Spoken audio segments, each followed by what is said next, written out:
And that was before you had Sid. Now you have Sid. That was, yes. It was before I had Sid. Now I've got Sid, so I'm way more organized. She makes me look really, really good. Guys, if you are tuning into the replay here, I am Jim Larson, direct to Symmetry Financial Group by way of Jamie Susie, Sarah Reinecke, Jacob Pogue in the Marshall Wayland hierarchy. So grateful to be so. I came here having no idea what I was doing in the insurance world and plugged into some of the best mentors anybody could ask for. And I'll tell you truthfully, the reason I joined Symmetry was because I wanted a roadmap for success. I didn't want to throw a bunch of stuff at the wall to see what stuck. I wanted a mentor that had gone before me that could give me a path and say, if you just do these things, you're gonna arrive here. And I could be like, cool, I want to arrive there. I guess I'm gonna go do those things. I wanted it laid out for me. And that was the reason. It was the mentorship. It was the culture of support. It was the resources. It was all of the infrastructure that Symmetry offered that attracted me here. I couldn't have built what I built as an independent agent. You guys who have been here a bit, you know you are further ahead because of us than any one of us would be alone. We do this together, and I love that culture. I am so excited, guys, to introduce you to my friend Craig McManaman, and I'm scrolling through our text message to pull this up because I want to introduce him well. And I love this. I'm like, Craig, give me, like, how can I introduce you? Like, give me like what to say. You know, he's not on our team. I can't pull up Opt. I can't look at his numbers, right? So I'm like, Craig, how can I introduce you? And I'm going to pull you up. I'm going to spotlight you. I'll join you up here so you're not like hanging out big screen by yourself. And so Yeah, it's I'm a lot. expecting Craig to come back to me and give me like, you know, I hit this and this time and I hit this and this time, and he did really cool things. But this is what he wrote back to me. He said, people tend to always focus on numbers. I like to focus on leaders. So I've been in the business 24 months full-time this month. I have 4 team leaders on my team, 2 key leaders, and 2 agency owners direct to me, about to be 3. I also love to travel, play golf, and hang out with my brilliant 11-year-old son. I think that would be a great intro. Craig, that is a great intro. And I love even just setting that precedent of your whole business is about other people. 100%. Always has been. And honestly, Christina Watts has really enforced that with me too. We were talking about 130 runs and everything, and there's so many leaders or promotions and everything, and there's people here, and you know, you talked about the leadership here, and you talked about all that, and the mentors and everything, but there has been some mistakes of some leaders that have come through here that they focus heavily on their own promotions. And Christine and I had a deep conversation about this in Texas, and it was at Ignite. It was about building people up, bringing people with you. And when you do that, the promotions are going to come. Everything else is going to follow. But I'm not, and I've always kind of been that way. And then after that conversation with Christina, it really brought it to the surface. Like, absolutely building your people up, bringing your people up. So yeah, I love it. I love it. Yeah, it's cool. So I asked him, I'm like, hey, do you have like content? Like, you're really good at delivering, like you want to just hit, and he's like, how about we just have a conversation? I'm like, yeah, dude, let's totally just have a conversation. Now, one thing I want you guys to know this about Craig, and you probably don't know this yet, but he and I and Kelly Bush are going to be in a panel together on stage at the Key Leader Summit coming up next week. And the 3 of us were chosen for a specific reason. And the reason we were chosen is when corporate looks at data, our conversion rate from people that come onto our teams to people that turn into new writers is phenomenally above company average. It's like typically company, what they say, Craig, was like 45%, was like almost less than half. 45, 47%. Yep. And all of us are sitting up in like the low 80s to mid 90s. Yeah. Which I'll tell you, Kelly and I attribute a lot of that to the fact that we've built warm markets. So we've got a rapport with the people we're bringing in. They trust us. They follow our lead easily. You've done this completely cold market and you're still converting those numbers. Yeah. About 80% cold. Yeah. Yeah. Can you, I know our team would love to eat that up, but can you walk us through real, I mean, really just your philosophy on cold market? Like where do you find them? How do you build that rapport with them? Get them to trust you, get them to follow you when they find you on Craigslist? Yeah, Craigslist and LinkedIn are my favorite two right now, I would say. But when it comes to it's warming them up fast. I mean, it's people are attracted to culture, personalities, infectiousness of how you are as a person, being real, transparent. I was doing a second interview, and I can talk about that process and everything. Anything you guys want to learn or know, but I was doing a second interview, and I was, they were, and the second part of a second interview, basically, I just open it up and say, what do you guys want to know? At that point, they probably met somebody at Symmetry and did an interview, and they probably watched a video or two, and they're here and we're chatting, and I just say, what do you want to know? We're an open book here, and at the end of one of them, just a couple days ago, one of the gals was like, and she was licensed already, and she's like, Craig, it seems like to me you answer the questions that everyone else wants to skip around, or you say the things that no one else will. And I'm very transparent because I don't like to overpromise. I'm not going to underdeliver anything. I'm going to be as real as I can. So when they come here, they have that full. I always make them one promise. I say it's going to start slower than you want it to. It always does. Everyone comes out of they watch a video or they see the numbers or they get off of a huddle call and they're all excited, and then they get frustrated because it starts slower than they want. I make them that promise. I said, it's going to start slower than you want it to, but then you're going to catch on. The momentum's going to go, and it's going to exceed your expectations if you just keep going. So I make that promise with them, but that's always the spirit of how we warm them up. We get them on a huddle call. We get them plugged into a WhatsApp chat. I know Jamie Sousis uses GroupMe or something. I don't know what you guys use, but just to celebrate everything. We were doing that before.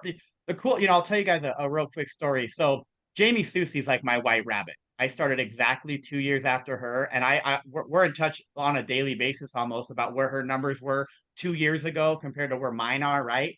So and it was really cool at conference back in 2022 or no 2023, and I'm sitting next to my mentor Chris Leak. I'm director Chris Leak, Darren Stubbs, and the Kimbrell hierarchy, and I'm sitting next to Chris, and Jamie was on stage kind of talking about her process, and I'm looking at Chris. I'm like, we do that too. We do that too. Like there is a roadmap here that works, guys, and so like we celebrate so many things. I mean, first lead order, first application, first cold market sale, first warm market sale, right? All the stuff that you guys saw on that leader, like that's the blueprint. Like celebrate, because people don't have, that's not corporate America. People aren't used to that.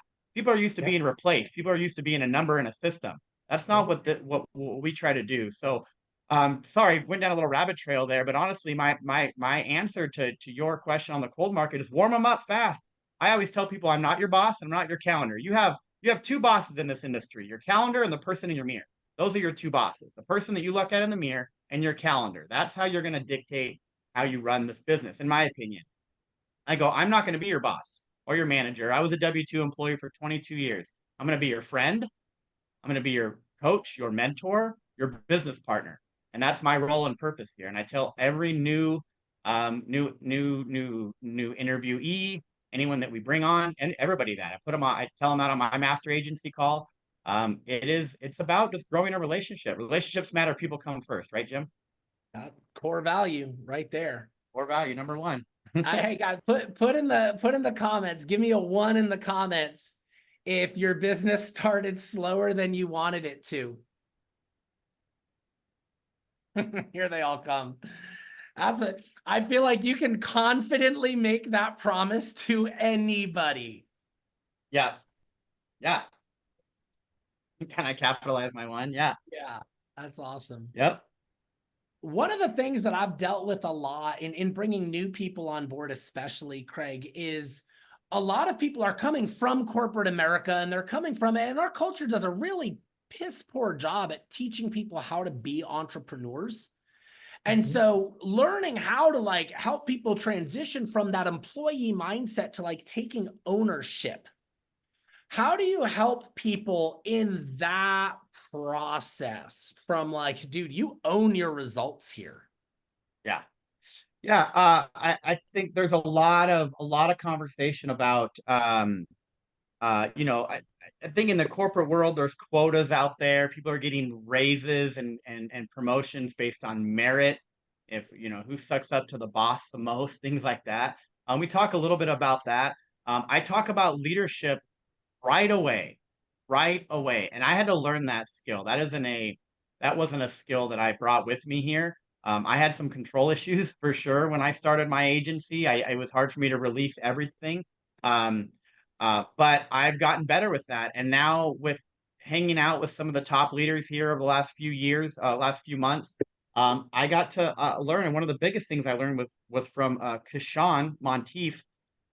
I did a breakout room with him at Ignite, and he taught me how to, you know, just kind of how to conversate with new people right away when it comes to that leadership. Because I think a lot of people want to be at a level of leadership. Everybody wants to be some kind of a leader in their life somewhere.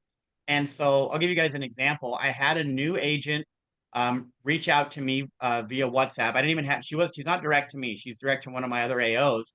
And she reached out to me via WhatsApp. I didn't even have her number. And she said, "Hey, Craig, I want to be your rookie of the year in your master agency this year." And I said, "That's awesome, Liesel." Like her name's Liesel, rhymes with diesel. We always have to say that because everybody gets it wrong, even Danny Young. I said, "That's awesome, Liesel. That's great." And me 6 months ago or even 3 months ago would have been like, "Let's get it. Let's go. Let's go." And I did support that. I was like, "Yeah, let's go." I did edify that, and I was really celebrating that. But what I went from there was is I said, "That's great, and that's on the table, and I hope like whatever we can do to help support that rookie of the year." And I said, "Let me ask you this though. What are your thoughts about moving into a level of leadership? What you know what?" And she goes, "Oh, I was in the army, and rose through the ranks there." And I was like, "That's great." She's like, "I'd love to move up here. I just don't really know how." And I go, "Great. Well, let's talk about that." And I said, "So rookie of the year is for sure on the table." I said, "What about, but you know what else is on the table? Team leader, key leader, agency owner. You want to talk about that?" And she's like, "Absolutely." So we got that message in her ear, in her head, day one. We talk about leadership.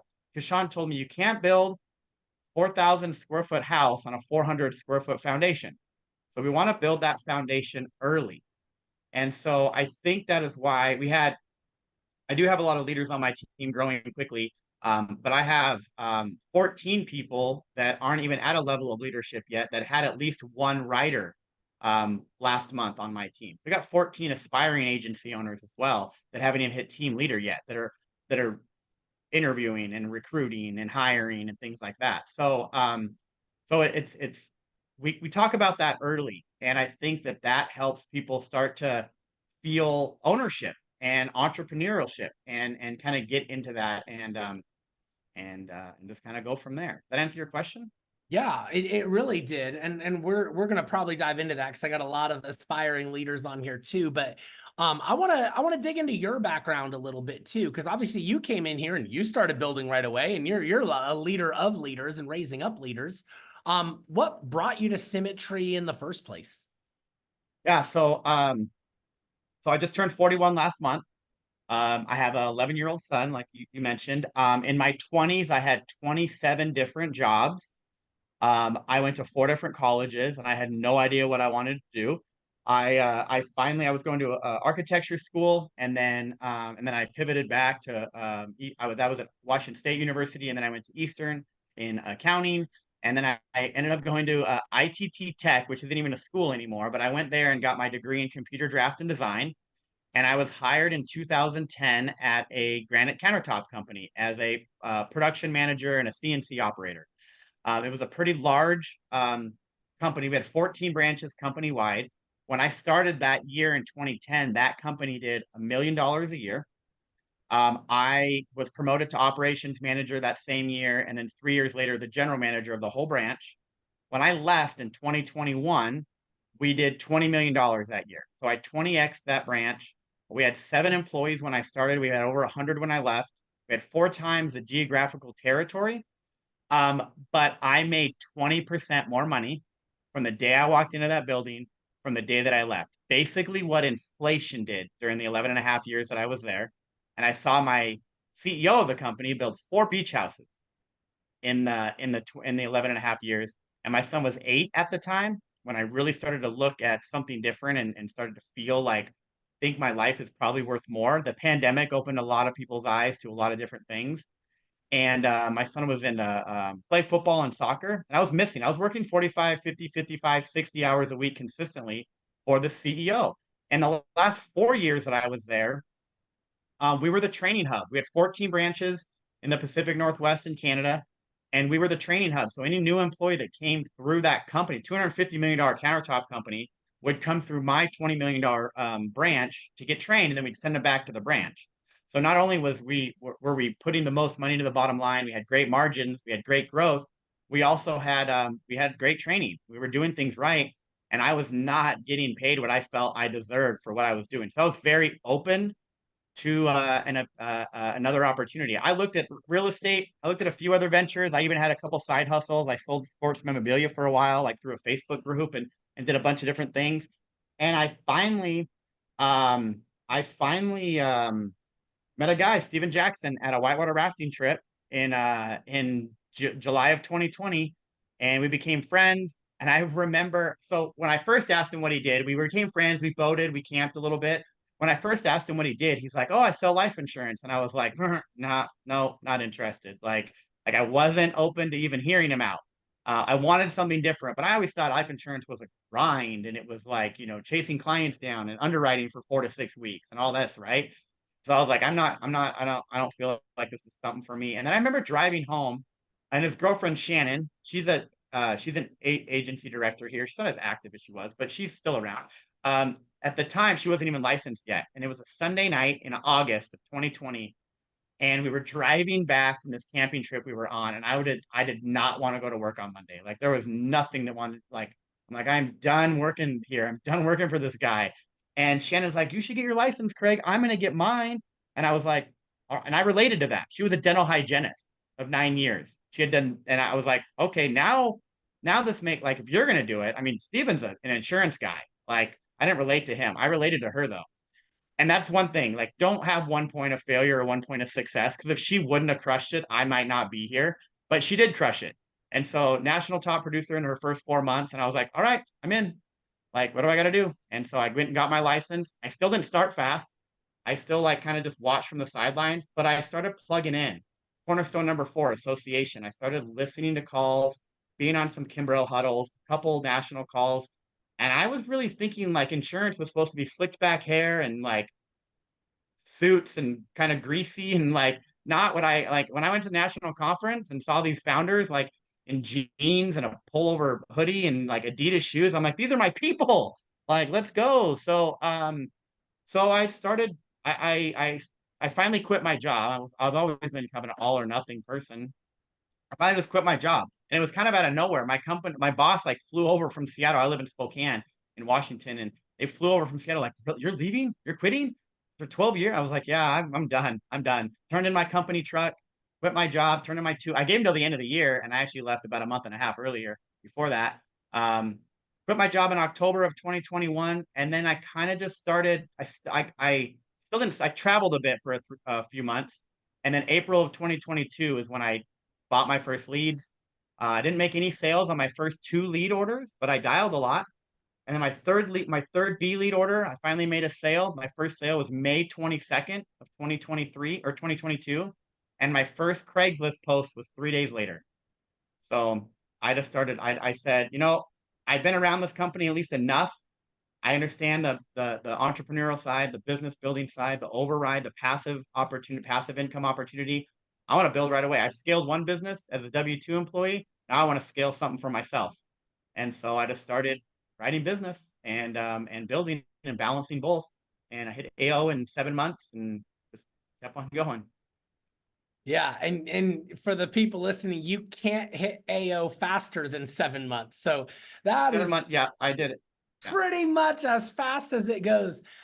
Did you have any Did you have any scary moments, Craig? Any like, holy crap, did I left my job? Is this Every day. actually gonna work? Every day.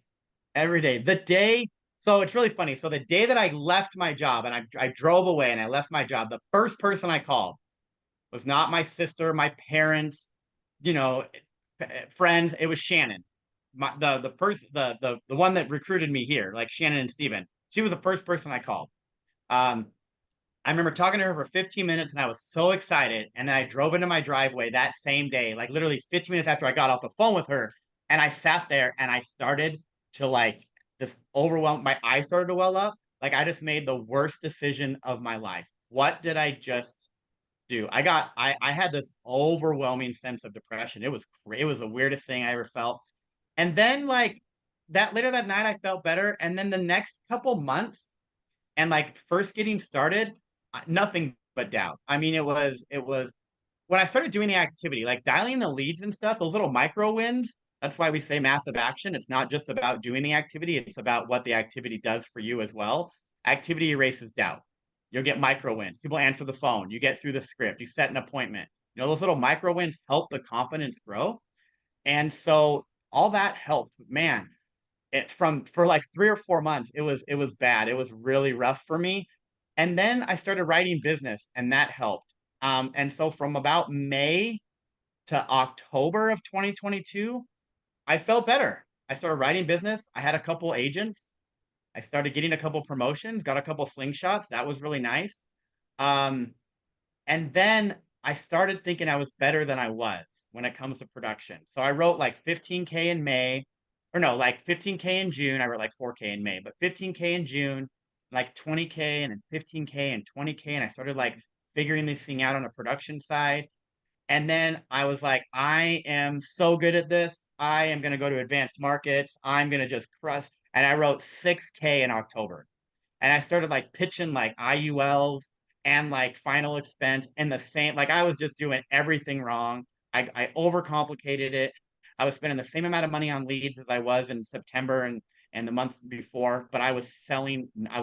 I thought I was going to have to get a job again. I was freaking out. I was calling Chris and I was talking to Bo Hirschfield a lot. He's a pretty big producer, Todd Hoyseth, those guys. I'm like, guys, what am I doing wrong? I'm like, Craig, what do athletes do when they get off their game? Go back to the basics. You're messing things up. You're getting ahead of yourself. You're overcomplicating the system. And so I got really, really scared then. And I just went back and I went back to the basic training. I went through base camp again. I started rereading the original script. I slowed it down and I wrote 34,000 in November. So the big thing there is just don't get ahead of yourself. Crawl before you walk before you run, do the basics, get 1,000 dials under your belt, right?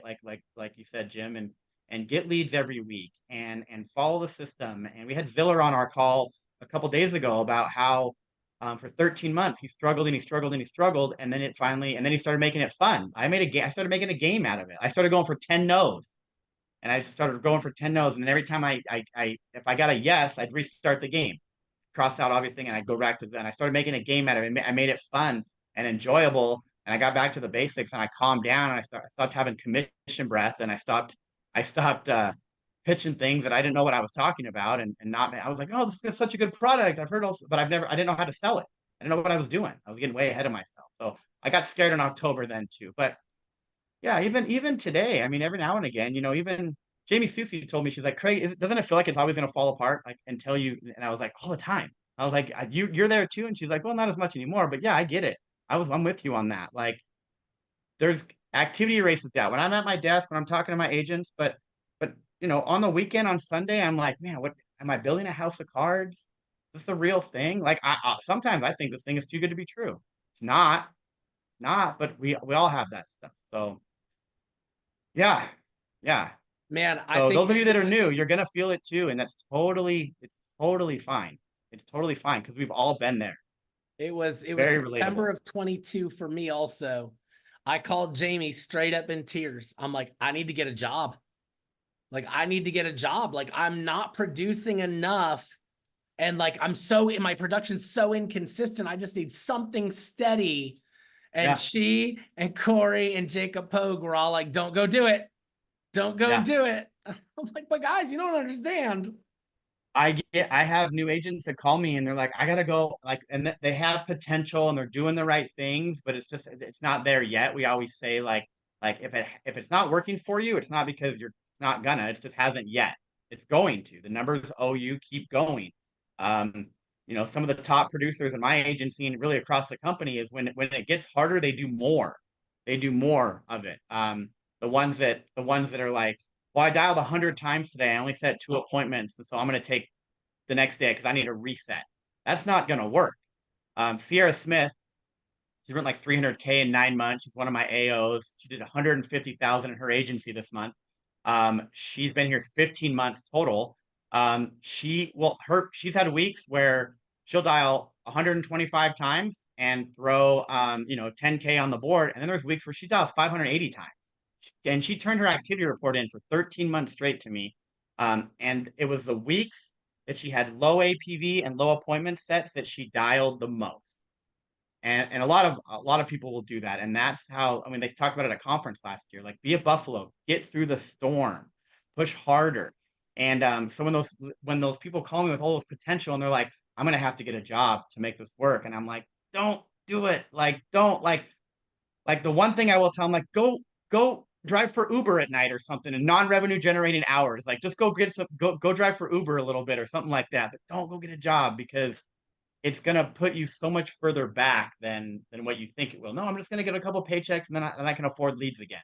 No, don't do it because you're gonna get comfortable. That's what Americans do is they get comfortable where they're at. That's what I almost got stuck doing. Like I hated what I was doing and I felt like I was being taken for granted of at the W-2 opportunity, but I was making okay money. I was comfortable.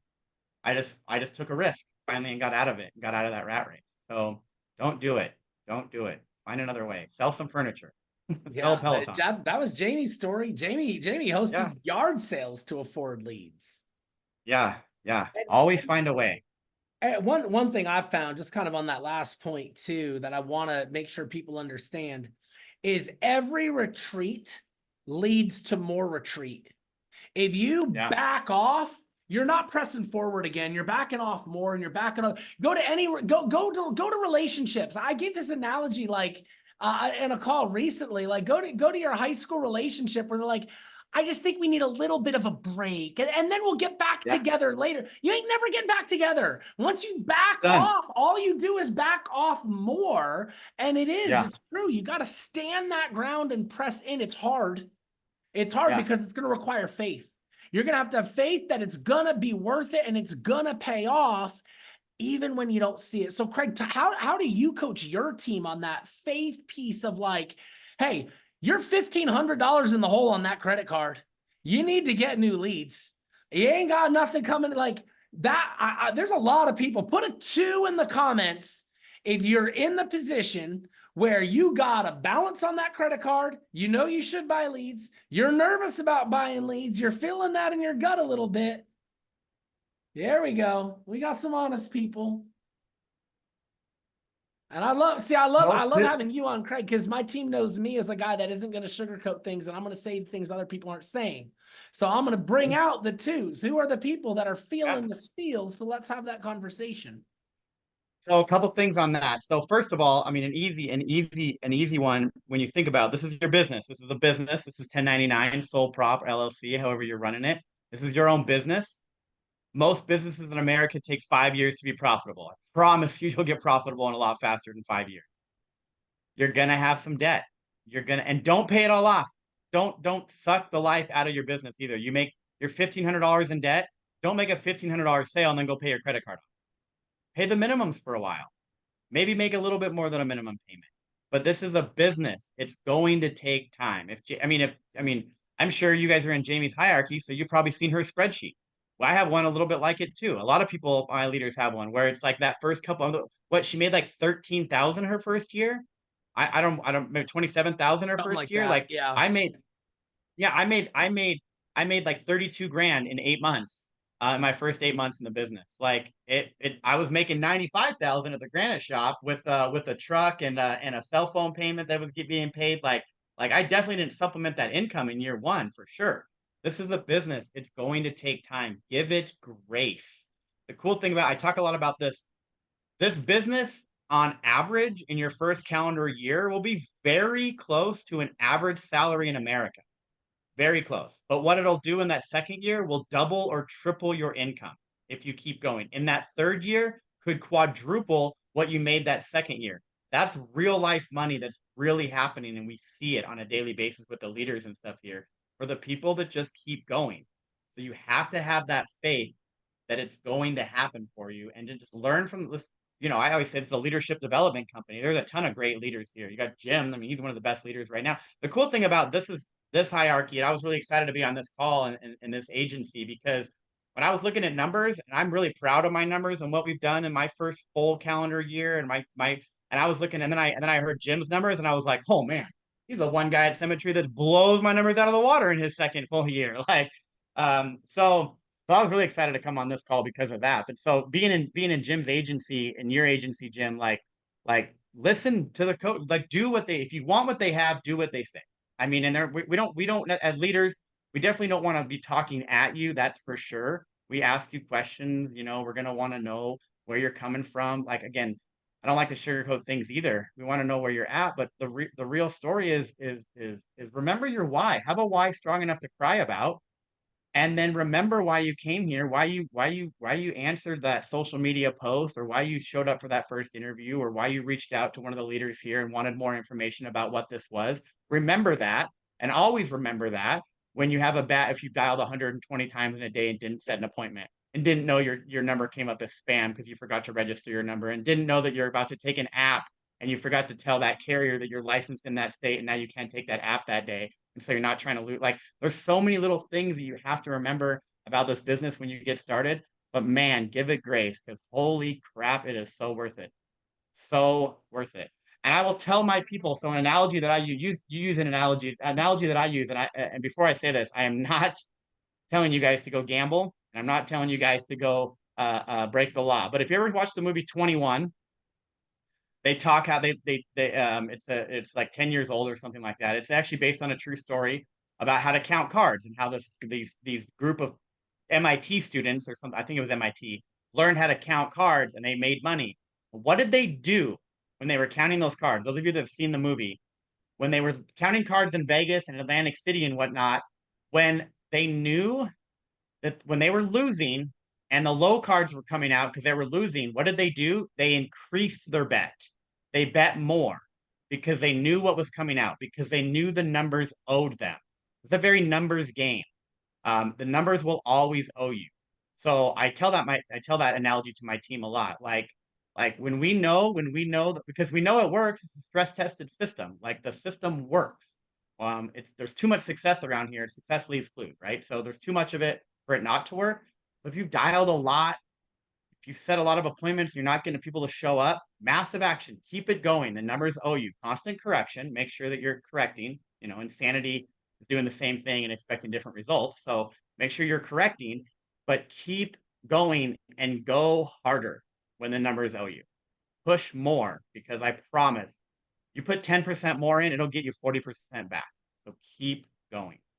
So that's what I tell my people. Man, that's really, really good. I love that analogy. I'll probably take that and play with it, and sometimes maybe remember to give you credit. I consume okay. so much information all the time. I just forget where I get stuff from. Like, stuff comes out of my mouth like, hey, I told you that. I'm like, probably did. I got it from somewhere. I didn't invent it. I'll tell you that This is much. a very rob and duplicate business. So yeah, I steal things all the time, take things all the time. Kyle Kimbrell said, rob and duplicate everything. So I do. Everything, man. Like, I don't know if I ever had an original thought. True. Go back to, I'm fascinated by your story. Like, it takes that real courage to decide you want more from life, and to quit and to go own it. Go back to you got the stress of, okay, I need to make this work on your shoulders. What surprised you about the learning curve? I know for me, it truly was. It was a lot harder than I expected it to be. A lot harder. But when you were in that space, and maybe those first 30, 60, 90 days, what surprised you? You know, for me, and I still remember this, is like, you know, there were times where I didn't know what script to use. You know, there's a script in Symmetry, but then like Chris, my mentor, was using a little bit different one, and then there was one that another guy was using a little bit different, and I got really overwhelmed. And I started typing my own. I started getting outside of my like I was trying to reinvent my own wheel, which don't do that, but I was doing these, um, and it was a lot harder than I thought it was going to be. And I remember I came here with another agent, and she was getting really, really frustrated. And I mean, I feel like most of the time I can be calm, cool, collective. But I mean, I like at my old job and stuff, things would frustrate me and I'd get upset about it. And I remember like dialing a lot and never and not, for the first few weeks and not setting any appointments. And her name was Angie, and she's like, Craig, why aren't you getting upset? Like you're not setting appointments. And then I remember like I set a few and then people would no show me. And she's like, are you not getting mad about this? Like, are you not getting pissed off? And I was like, I'm not. And she goes, why? And I just had this like thought, like I don't know if it just came natural or what my expectations were. But I told her, this is exactly what I told her. I go, I played golf for 13 years. If I go out and play golf, or I'm sorry, I've played golf since I was 13 years old. So if I go outside and play golf right now and I don't have a good game, I'm gonna get mad because I know what I'm doing on a golf course. But I have no idea what I'm doing. I have no idea. And so I just came in with that expectation. And that really surprised me that I wasn't getting upset. I'm like, I'm not really upset that I don't know what I'm doing. I'm not upset because I just had this expectation I just kind of came in knowing that this was going to be really hard. It was a lot harder than I thought it was going to be for sure. But I had no idea what I was doing, and this was a brand new industry. And so I did. I really truly just gave it grace. And when I came here, and it surprised me that I stuck to that, because when she brought that to my attention, I was like, I'm not really upset. I just know that I suck at this. And I just need to keep doing it to get better. Because I do know that the better everything's hard till it's not. And the more you do, the better you're going to get. And I learned that by playing golf when I was younger. And so anyone that's new on here, don't be upset that it's not working. It's just not working yet. And you just got to listen to what does work, and reach up and reach out and reach across, and figure out, what the people that are winning are doing, and make it your own, and keep going. But that was my biggest thing, is that, like, and that might not be exactly the answer you might be looking for, but really I was just shocked that I wasn't getting upset. And the thing about it was that I just had this expectation that I was gonna be bad at it, and I was. I was a lot worse than I thought I was gonna be, but I wasn't mad about it. I just kept going. I just kept pushing. I'll tell you the thing, and I've tried to teach this to people too, is nobody is happy or sad or mad or anything in a vacuum. It is all relative to their expectation. So if you just Yeah, went in expecting to be bad, you're like, look, I met my expectations. That's great. yeah. So good. It Hey, we was. got It was time. like I want to honor your time. Really, so appreciate you being here. So I'm going to throw one more yeah, question at you. And it's sure. fun to ask that question. Like, all right, hey, if you could talk to, just starting you from 2 years ago, like what would you tell them? But we've kind of hashed over like how you coach and talk to new people. So I'm going to put a different spin on this one. I want you Okay. to imagine Craig 5 years from now, top of the company, achieved everything you and more than you thought you were going to be here, making tons of money, generous, giving it away, living the life that you have designed, dreamed, wanted. You're living in that space. What would that version of you tell you right now? Ooh, that's a tough one. That might get emotional. That one's tough. Um,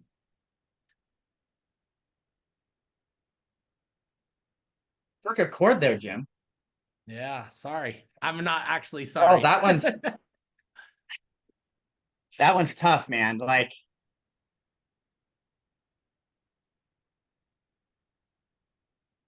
I mean, it's so. I mean, he's gonna keep telling you to keep going. I mean, yeah, I'm gonna tell myself, keep going. It's so worth it. It's just so worth it. I've learned so much in the last 2 years, that I just can't. I mean, just even imagining where I'm gonna be in 5 years, and then looking back to where I am now, because I feel like I've accomplished so much already. That yeah, I can't. I mean, I don't even know if I have the exact words that it's going to be very groundbreaking for you guys, unfortunately. But man, it's gonna. I can't wait. I can't wait to know. But I just I've put so much into this.